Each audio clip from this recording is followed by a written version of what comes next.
30-27? Did that game was? Man, I'm pretty sure it was over. No, it was 24. Because they didn't score. 30-24, yeah, you're right. We will not actually reference the score, we'll just think about it.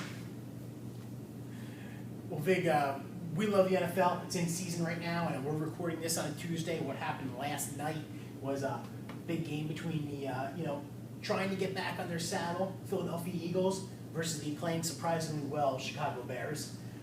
Big impact for us as Giants fans, because obviously we want the Eagles to be horrible, to lose every game, and anything else that bad could happen to a team, we want to happen to the Philadelphia Eagles.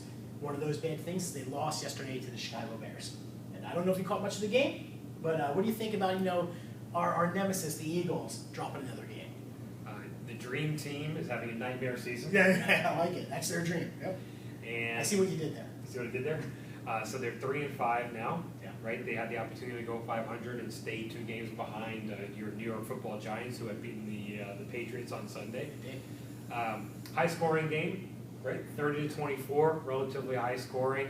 To allow 30 points to a Jay Cutler led offense, Yeah. to me shows that you're actually not really a good team. Yeah, I think that's what it is. With their defense, they've had a lot of problem with the linebackers. That was an issue coming into the season. They signed all those big defensive backs. They got from Rogers Cromartie in the trade for Cobb. They signed Asamoah, is that how you say his last name? They signed him. He ended up having a huge pass interference penalty at the end of that game. Don't know if you saw that.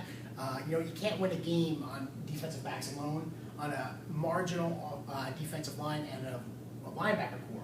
That's just not that good. I didn't see the game. I was on a flight. I know. You know that. You're taunting me right now. So I kept on Bob Mobile. Actually, JetBlue does have the games on, or does have television. So I saw about a quarter of the game. It's better than none at all. Exactly. There you go. Exactly. But really, we're hitting this story because you know what? This is what the Eagles' chance was. They had won their last 2 games. They were starting to get back on track. People saying, all right, they need to feel it out, get some team chemistry going the first few weeks of the season. Yeah, Jay Cutler was horrendous. Well, you know what? You're wrong. They lost to the Bears at home.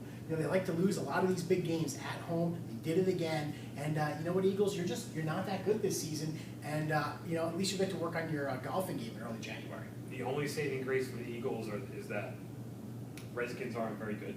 Right. The Cowboys are 4-4. And the New York Football Giants have the toughest schedule in the league going forward. So if you want to look for a silver lining or a glimmer of hope for the Eagles, that may be it. Ultimately, you still have to play the Giants again as well in New York. In New York, in the Meadowlands. Yeah. So you never know with the NFL, but the bottom line is that was a horrendous loss.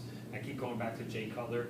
He's for me, the most mistake-prone star in the league, and I say star with quotes around it. Sure. So I just think it was a bad loss. Yeah, I think it's a bad loss. Cutler is one of those guys who has all the talent in the world. You hear a lot of people talk about that, but just makes tons of mistakes. And and you can force him into making those mistakes pretty easily. And Eagles did none of that. So you lost the game, and you're losing your grip on any chance of the playoffs in 2011.